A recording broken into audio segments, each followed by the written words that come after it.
everybody. It's good to be back with you all again today.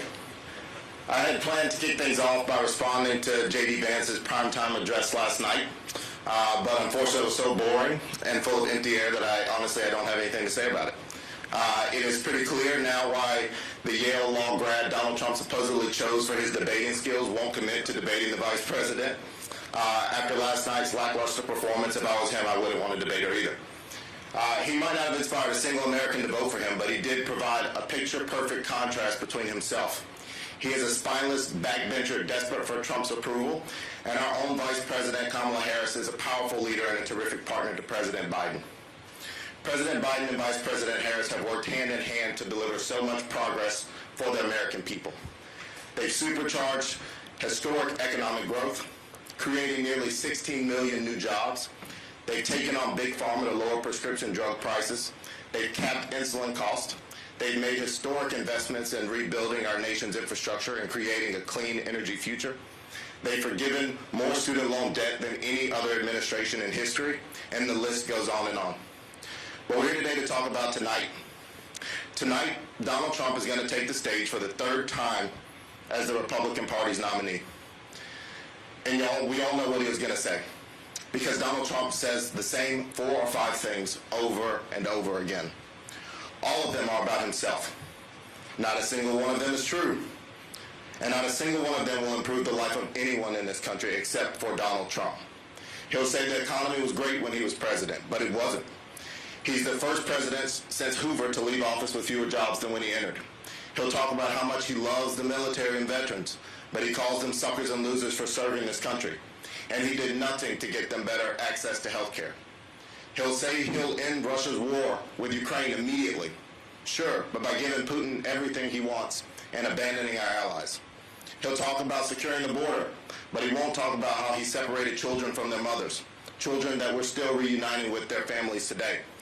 The architect of the very plan straight out of Project 2025 spoke last night.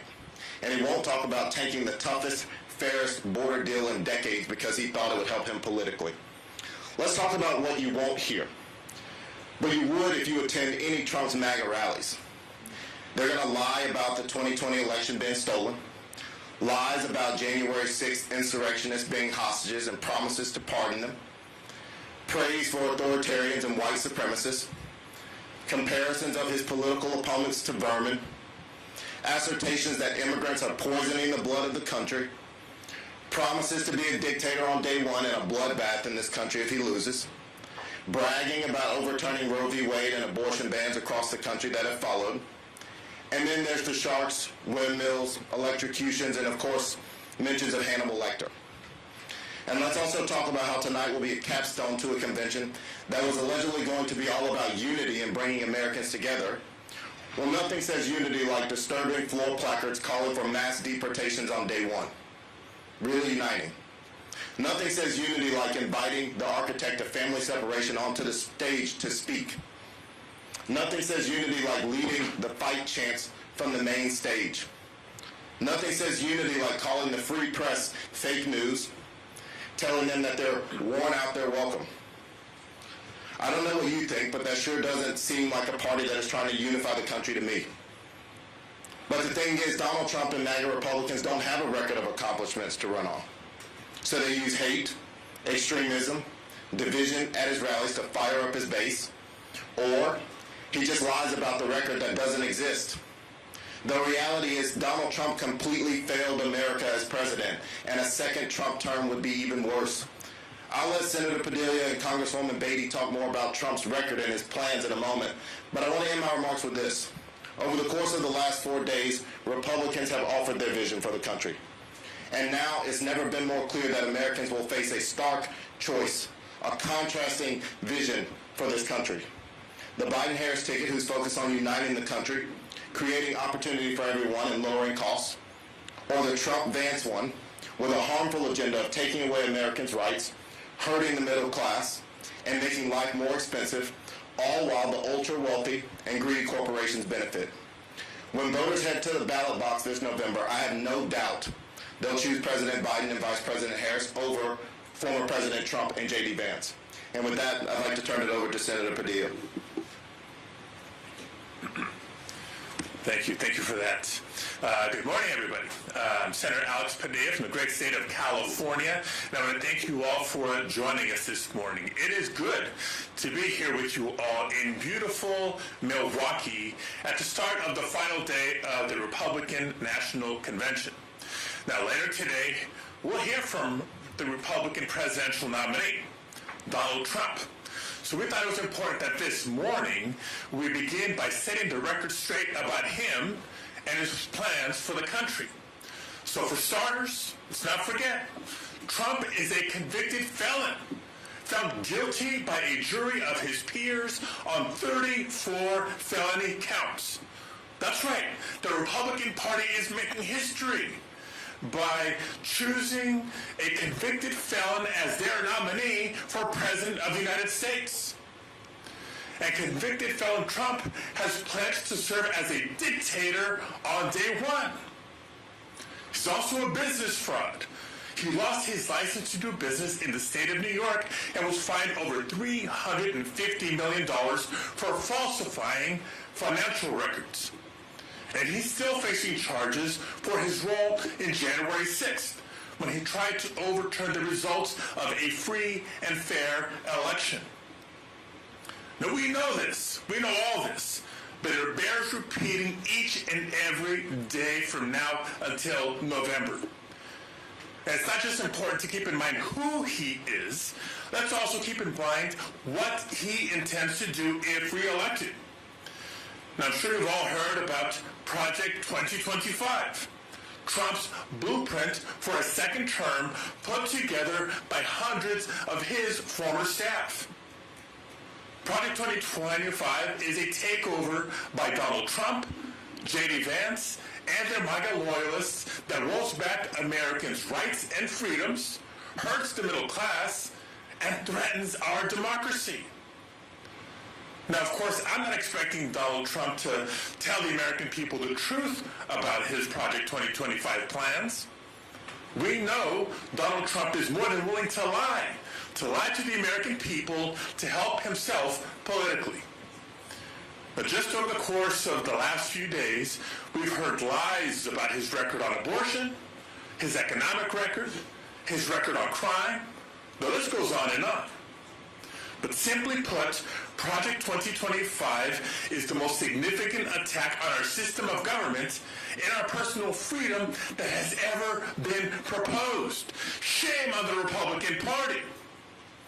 If elected, Trump and his allies will gut checks and balances to give Trump virtually unlimited power, ban abortion nationwide, and jeopardize access to contraception and IVF treatments. Require a loyalty test, not expertise, to work in his administration. Cut Social Security and Medicare, and round up over 10 million immigrants and put them in detention camps. And he's got a yes man in his running mate, JD Vance, himself having praised Project 2025. Now, put all that together with the Supreme Court's recent ruling that there's virtually no limit on the president's ability to commit crimes and implement his Project 2025 agenda. Instead of a government of, by, and for the people, Trump is seeking to build a government of, by, and for himself and his loyalists. I know it's been a busy news cycle, but it's important that we make clear what a second Trump term would hold, and how the contrast could not be clearer with Joe Biden's record and Joe Biden's vision for the future. Unlike Trump and Project 2025, President Biden's second term will be focused on the working people of America. Now, we have a hell of a fight in front of us, but Joe Biden and Kamala Harris are ready to lead that fight. They're going to lead the fight to restore reproductive freedom for every American. They're going to protect the freedom to vote, a point of personal pride as California's former Secretary of State. They're going to lead the fight to lower costs for families and ensure that large corporations pay their fair share. And they're leading the fight to protect our democracy both here at home and abroad. And I'll leave you all with this. This election is going to be about American families, our freedoms, and our democracy. And if you'll permit me a few words for the Spanish language press that's in the room. Se trata del futuro para la próxima generación, incluidos mis 3 hijos. Un futuro basado no en el miedo y el odio, sino en la esperanza de que los mejores días de los Estados Unidos están por venir. Estoy seguro de que mientras continuemos presentando este caso al pueblo estadounidense, como lo estamos haciendo hoy, reelegiremos a Joe Biden y Kamala Harris y derrotaremos a Donald Trump. And with that, I'll now turn it over to my colleague and my friend, the distinguished Congresswoman from Ohio, Joyce Beatty. Good morning, everyone. I'm Congresswoman Joyce Beatty from the great state of Ohio. And welcome to Day 4 of the Republican National Convention, or as they're calling it, Make America Great Again Day. Well, it'd be more accurate to call it Delusional Trump Amnesia Day, because that's the truth. Trump is going to get up on that stage tonight and talk about how great he is, and he's going to ask Americans that famous question, are you better off today than you were 4 years ago? Well, Donald, I've never been asked an easier question in my life.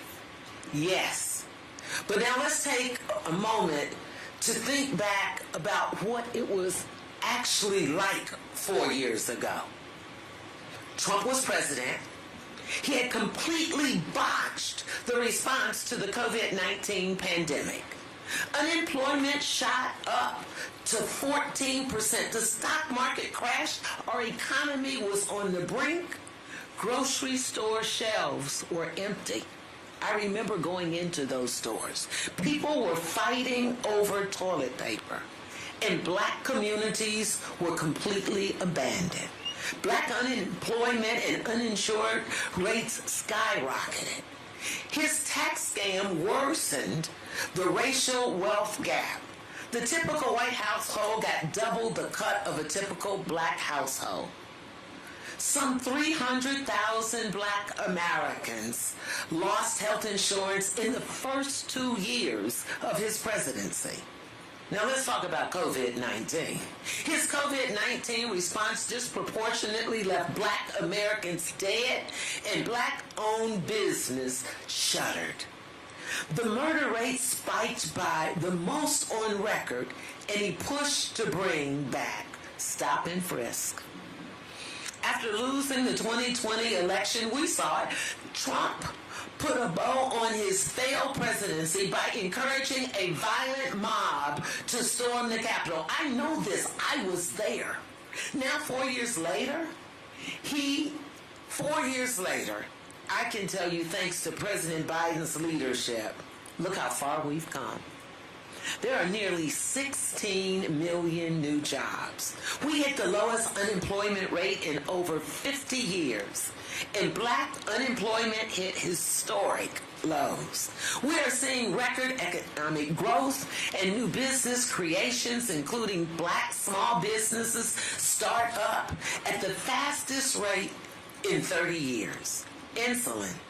Insulin for seniors now costs $35 per month, instead of a $400 a month that some were paying. And let's talk about out-of-pocket costs for prescription drugs for our seniors. It will now be capped at $2,000 a year.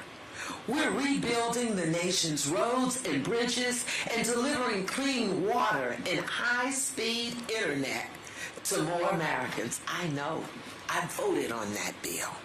American manufacturing is booming. 800,000 manufacturing jobs and still counting.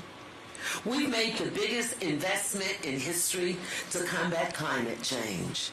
So I guess I'd ask Trump, what isn't great about all of that?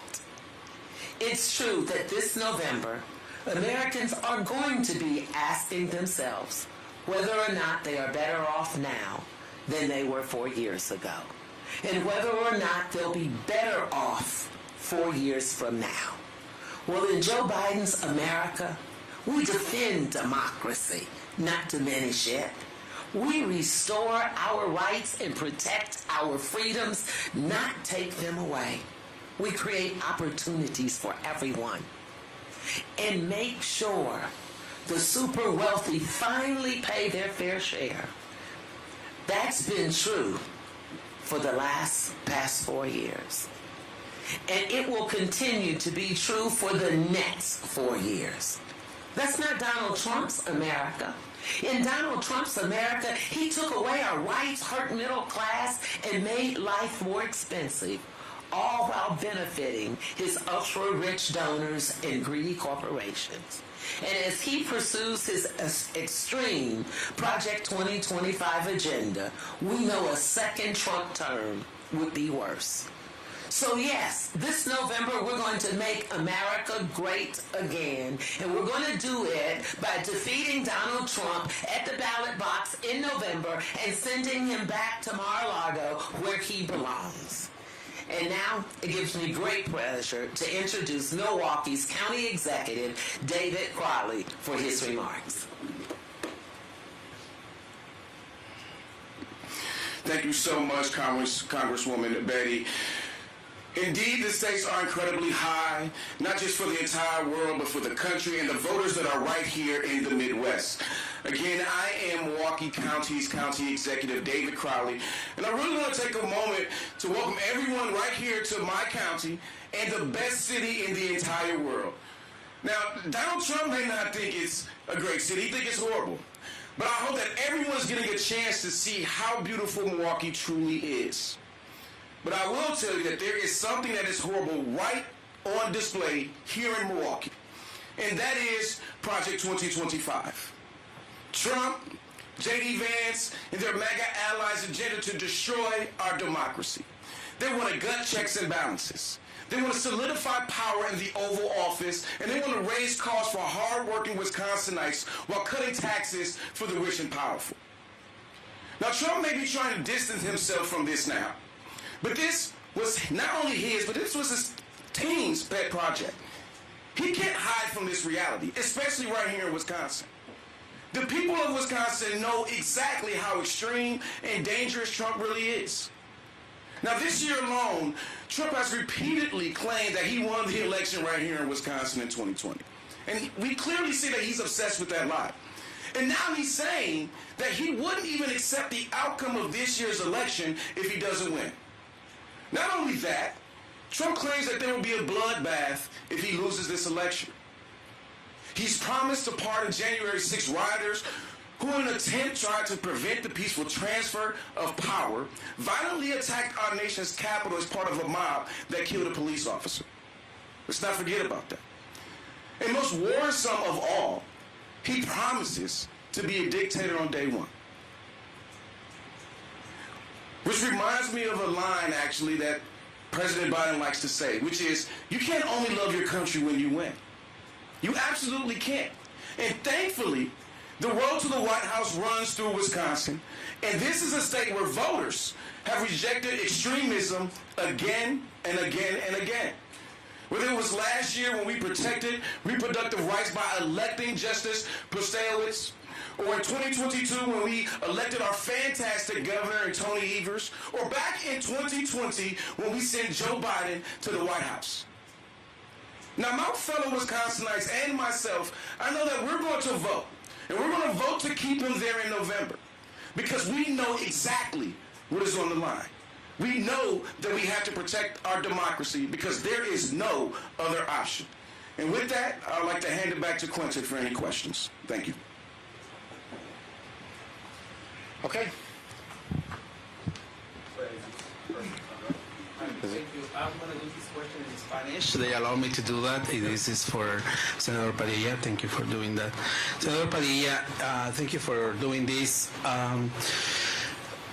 Los republicanos han estado mencionando el tema migratorio como una constante en toda esta convención, pero de una forma completamente negativa, invasión, criminales y que solamente vienen a destruir el país.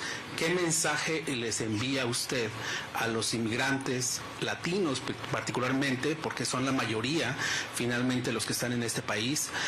¿Qué riesgo podrían tener si gana Donald Trump? Sí, bueno, el asunto de migración, inmigrantes, es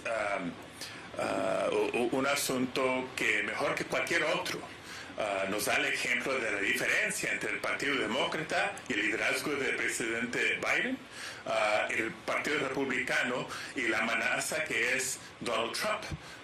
Lo han hecho muy claro. El Partido Republicano y Donald Trump, si es reelegido, quieren deportar a más de 10 millones de inmigrantes de los Estados Unidos. Y no solo es una amenaza, sabemos lo que hicieron la primera vez que Donald Trump estuvo en la Casa Blanca, separando a familias, encarcelando a niños y bebés. Lo han hecho antes y lo harán otra vez y lo harán peor. Es una gran amenaza no solo en contra de nuestros valores, nuestras familias, sino también de la economía y la estabilidad de este país.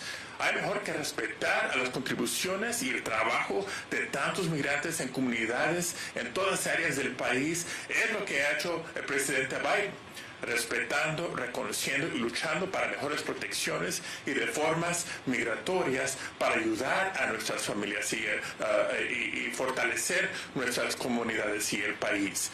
Esa es la opción este noviembre.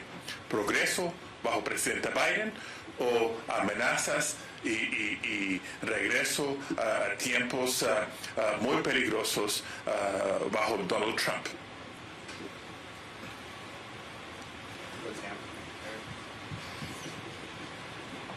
Hi, thank you. I have a question for Quentin and one for the senator. Quentin, first, how's the president doing today? And then also there are reports that he's more receptive to conversations about leaving the race. And I see you're smiling. Is that true? And is the campaign working on scenarios where Vice President Harris would take the lead? And then also for Senator Padilla, your future colleague in the Senate, Adam Schiff, put out a statement calling on President Biden to pass the torch. He seems very concerned, as do many of your colleagues, that the president is going to bring the whole party down with him. Do you believe that it is sustainable for the president to stay in the race? So on the first question, the president is feeling fine. He is self-isolating in Delaware. He's continuing to make calls and do work. He has some official meetings today, a lot of campaign calls that he's getting through, I think some Zoom calls that he's hopping on potentially. And as for the second question, look, the vice president is a part of the Biden-Harris ticket. Our campaign is not working through any scenarios where President Biden is not the top of the ticket. He is and will be the Democratic nominee. I think when it comes to if he's open or being receptive to any of that, look, the president has said it several times. He's staying in this race. I talk to the president every single day in some form of Zoom or phone call. He's usually fact-checking me on a statistic that I got wrong. 15.5 million jobs is very different than 16 million. But the president is in this race. He's going to, and we look forward to him accepting the delegates in Chicago and continuing with this race to talk about what's at stake. And I'll just add, yes, I know President Biden well. He's not skipping a beat. He may have to isolate a little bit because of COVID, and that shouldn't surprise anybody. Look, I represent California. COVID numbers are up. It's part of our new reality. But Paxlovid, yes. Bleach, no. I'll say it again in case you didn't get it. Paxlovid, yes. Bleach, no. And so he's going to continue to work, even if it's via phone, via Zoom. He's got a tremendous day job. Let's not forget about that. And he's continuing to aggressively campaign. Now, to your question about my colleague to be Adam Schiff, who I've known for many years, respect tremendously, but couldn't disagree more on this issue. I mean, for anybody wondering whether President Biden is committed, members of Congress got a letter last week and a half ago. He's thought about it. He's been approached, and he's decided. I know, having spoken to him personally, he's committed to the campaign. He's committed to winning in November because we want to continue the progress we've made on his leadership and because we know the dangers of Donald Trump. Look, as far as the campaign goes, nobody's predicting a landslide this November in any direction. It was a very close race 4 years ago, and it's going to be a close race this November. But the numbers that I've seen, the data that I've seen, the polls that I've seen show that we're more than in the ball game. But we have 109 days left. And we need everybody in our team working hard, talking to voters, organizing, mobilizing, getting ready to get out the vote, because there's too much at stake this November to do otherwise.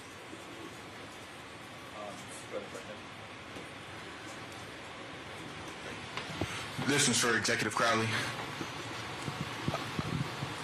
This whole press conference and this week has been about Project 2025, but it seems like a majority of Americans aren't going to read that long policy.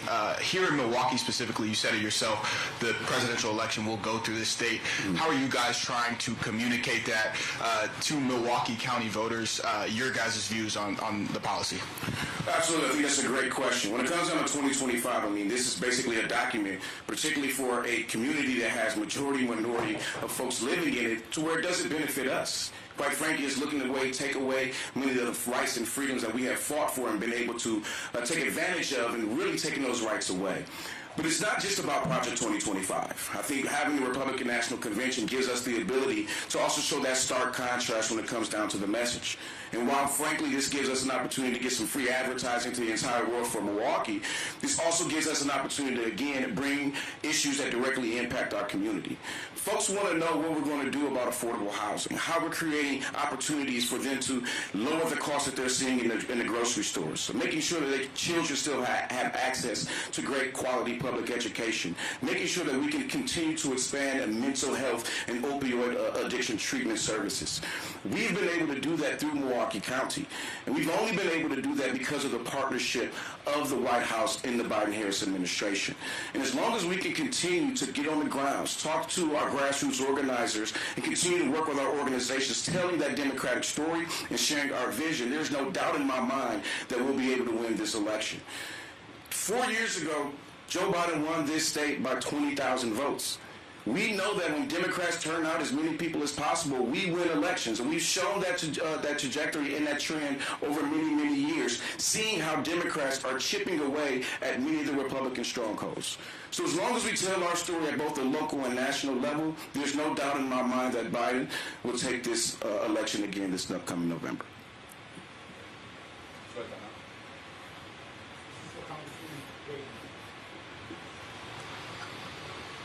Project 2025 is polarizing, we all know that. But for the last 3 days, I haven't really heard it mentioned in any of the speeches, virtually non-existent in the speeches. Why do you believe that it's not being talked about inside FISA reform, but it's being talked about outside FISA reform? I think that's a good question. And I think the answer to that is you have Donald Trump trying to distance himself from it, and we know that's not true. You have JD Vance embracing it because he will be the face of it. I think they don't want to talk about it because they know the American people will start asking more questions. They're already trying to shield this 900-page document. If you look at the summary or you read the whole document, it will talk about the pillars that they have, how they're going to have, what their transition is, what their first days will be like. Then they have this whole thing about the employees are going to be in a LinkedIn database, and if that's not worrisome enough, they then are creating a presidential administration academy to train these individuals to be like Donald Trump. But if you get into the guts and the meat of it, do they want to tell America that they are going to dismantle the Department of Education? Do they want to tell America that they are going to do away with diversity, equity, and inclusion and take all federal funding away? No. You know why? Because that will make more Democrats be energized. That will make Black America get their attention when you talk about all of the things that they're going to do in this dictatorship that will not be good for the soul of this nation, and it won't be good for the American people. So they're hiding it, and that's what they do best. They put sound bites together that aren't attached to any real transition plan or any leadership. We saw that when Trump was president and what his 4 years were like. Boston Globe. The Republicans seem totally united behind Donald Trump here, and yet we continue to hear reports of Democratic concerns about President Biden at the top of the ticket. We see polling to that extent. They just mentioned Representative Schiff. How do Democrats counter this unified Republican front this fall? We have to counter it with unity. And the sooner we get past talking about this and talking about what's at stake and what we've heard for the first 3 nights of this convention and what we're going to hear tonight from Donald Trump, the better off we'll be. I mean, a question was just asked about Project 2025. A rose by any other name is still a rose. They are talking about it and what they want to do, and I encourage Americans who are not hearing them say the words Project 2025 on the convention stage to tune into these MAGA rallies. They double down on it every single time, and when they get in front of any type of bigger audience, they try to censor themselves because they know that these issues are deeply unpopular. And I think that all you have to do is look at it. JD Vance wants a nationwide abortion ban. He's going to be the poster child for this, as Congresswoman Beatty just said. He wrote an op-ed about wanting to repeal Obamacare in the New York Times. They put the architect of family separation on stage last night and then branded it about talking about that they want to unify this country. There's nothing unifying about that. And so Democrats have to come together to talk about the work that they have done for the past 3.5 years under President Biden, capping prescription drug costs, expanding health care services to our veterans, making sure that they're going to be taken care of when they come home, lowering the cost of prescription drugs for everyone, trying to push for a fair tax code, actually doing something about immigration and not just lying about it. And that is our policy, and that is our stance. And we're going to continue to do everything we can to make sure that we're drawing a very stark contrast between the two different visions of this country, and I think that Republicans are showing that's exactly who they are. Can I just follow up quickly for Senator Yep. Representative Beatty? Do you think the party at this point can unify behind President Biden, given all the doubts, the public doubts by a lot of your colleagues? Let me just say I am very comfortable that we will be more unified because we understand that diversity is our strength. And we are a party of diverse individuals, but we also recognize greater than that unity is our power. So we're having some family discussions. I'm comfortable that we'll work through it. President Biden has given us the answer that he's staying in the race, and we're supporting him. I agree. We will unite. Our convention is still a few weeks away, but it'll be here before you know it, and you're going to see the unity not just during the Democratic National Convention, but in the days that remain between now and November 5th because of the important work that we have to do on the campaign trail. I would also differ with you on this. What you're going to see from Democrats is unity. What you see from Republicans isn't unity. It's falling in line. Donald Trump has bent this political party to his will. They do not allow for dissent, and that's why you haven't heard it at the convention.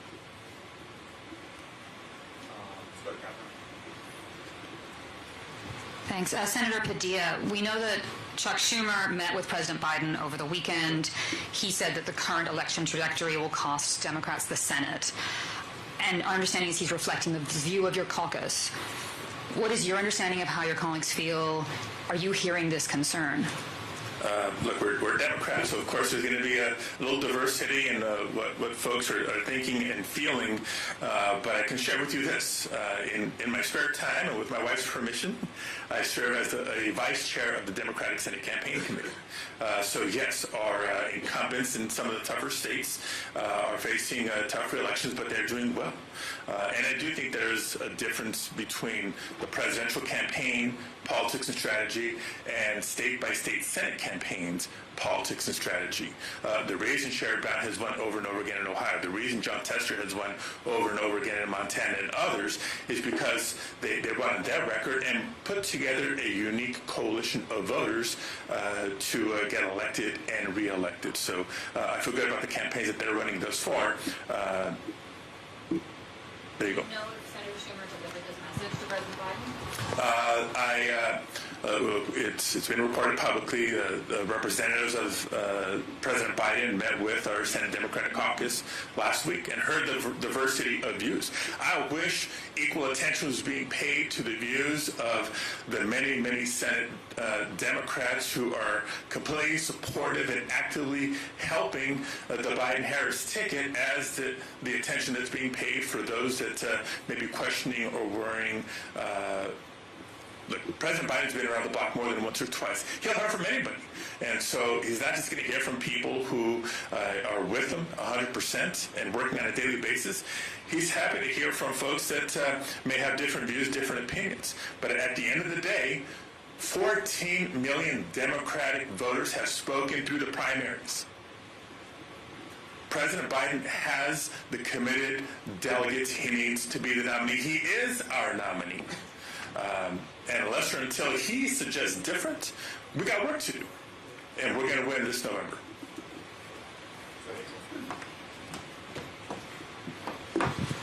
Hello, so I wanted to hear from you guys. So what do you think voters should listen from former President Trump tonight? Thank you. I appreciate the question. It's pretty refreshing that we get to actually talk about what's at stake in this election. I think that Donald Trump is going to get on stage and try to write a revisionist history, one where he thinks that he is above the law. One where he doesn't think he should be held accountable for his actions. He is going to lie about his record of job creation. He's going to try to moderate his position on abortion when the fact is that he wants a nationwide abortion ban and believes that women should be punished, their doctors should be jailed, that their pregnancy should be monitored. He is not going to say Project 2025 by name, but I think if you listen to it, you are going to hear all the elements of Project 2025 come out of his mouth. He's not going to talk about wanting to eliminate governmental agencies. He's not going to talk about wanting to fill them with loyalists, but look at what this convention has been for the first 3 days. He is going to continue to lie to the American people. He only cares about himself. He only cares about being a would-be dictator. And so I think we're going to continue to see more of the same Donald Trump that America has come to see for the past 7.5 years since he's entered the political realm. And unfortunately, it's just filled with more lies and things that are going to double down and hurt people and continue to rip away rights and freedoms from millions of Americans across this country. He's not going to double down on what a black job is. He's not going to double down on his stance on immigration and that he believes in family separation. That is who Donald Trump is, and the Republican Party has bent the knee to this would-be dictator and will continue to do anything they can to give him what he wants because it benefits him politically and they think it benefits them. But they're wrong. And our campaign is going to continue to make that case to the American people.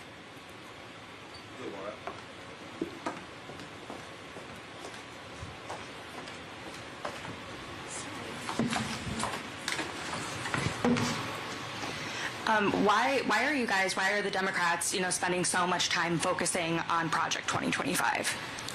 Well, look, I think it's important. I mean, when we talk about, these sort of personal attacks, we can have opinions and feelings about each other. People can, have feelings about President Biden. They can have feelings about President Trump. But what Americans are focused on is what their lives are going to look like. The next president of the United States is likely going to get to appoint Supreme Court justices. Look at Trump's track record of who he has put on the court and the rights that they have taken away from Americans. The next president is going to be able to usher in continued economic growth, or they're going to be able to roll it back. We believe Donald Trump is going to be able to roll it back. Any American that has not Googled Project 2025, I encourage them to do so. We're focused on it because it is his second-term agenda. It is a plan that has been put together by people he appointed in his first term, loyalists to his campaign, people that he has in his inner circle. So we are using the facts. This is what this election is about. It is not about Joe Biden's age. It's not about Donald Trump's age, to be honest with you. It is about their vision for this country for a second term, and Project 2025 is a blueprint that Donald Trump himself has aligned and instructed people to put together for what his agenda would be, and we think that American voters deserve to know that ahead of November. Okay, we doing one more? Good. Let's do it right there. Thanks. So there have been some reports that the president is working towards a decision regarding his path forward. I just want to be clear. Is the president reevaluating his decision to stay in the race? And has the campaign seen any indications that he is less likely to win against former President Donald Trump? And if so, are advisors sharing that data with him? Look, I talk to the president every day, like I said. He is not wavering on anything. The president has made his decision. I don't want to be rude, but I do not know how many more times we can answer that. Joe Biden has said he is running for president of the United States. Our campaign is moving forward with drawing a vision and a contrast between that of Project 2025 and what we have seen for the past 3 days here in Milwaukee, the extreme agenda of Republicans, and that's where our focus is. There are no plans being made to replace President Biden on the ballot, and President Biden is cognizant. This is a margin of error race. Folks are acting like before the debate we somehow said this was going to be a landslide victory for Democrats. We have always said this race is going to be close. We know it is a margin of error race in all the battleground states, and we're going to continue to do the work to make sure we win it. That's why our campaign is focused on opening field offices, getting volunteers, hiring battleground staff. We don't see that at all on the Republican side. So our focus in this election is very, very clear, and we have a job to do over the next several months, and I look forward to doing it. Thank you all. Right. How is he going to can we expect the president to counter Trump's message tonight? Any public videos or statements tonight from him? Well, I think you can probably expect a statement from the president, but I think that, the president is countering Trump's vision every single day. I think when you take a look at the last several days, unfortunately, where the president got COVID, look at where he was. He was in Las Vegas talking to the NAACP. He is with core constituencies in the Democratic Party talking about it. And again, the folks with the most at stake are supporting Joe Biden. African Americans, Latinos, we're the ones who are going to suffer the most if Donald Trump gets reelected. Women, and I don't mean to be brash or harsh about it, but I think we should take a look at the people calling for the president to step aside and the people who have the president's back. That is not what we're seeing when the president is in Wisconsin, when the president is in Michigan, when the president is in Pennsylvania. We hear chants of 4 more years. Stay, Joe, stay. And it's because they know the president has their back and he's going to continue to do so. So President Biden's focus is very clear. Our campaign's focus is very clear. We care about voters. Voters are going to decide this election, and that's where our focus has been since the moment he announced for re-election. Thank you, guys. Thanks, everybody.